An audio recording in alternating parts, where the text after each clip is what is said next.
Nandiyan ka lang pala. Kanino pa kami naghahanap sa'yo? Halika na, mag-iensayo na tayo. Bukas na lang, wala akong gana. Sira ka ba? Bukas na show natin.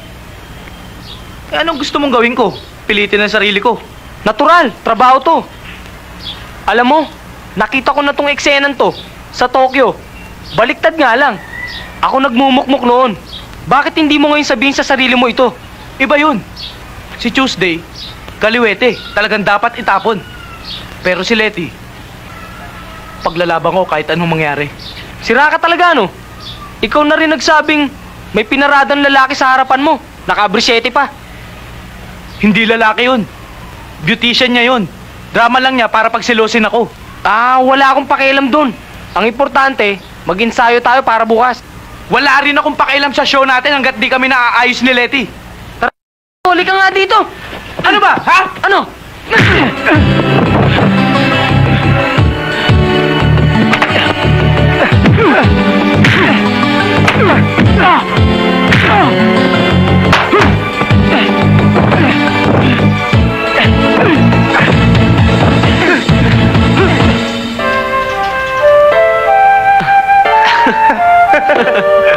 Tara, practice na tayo. Ikaw talaga, oh.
talaga ako sa inyong dalawa.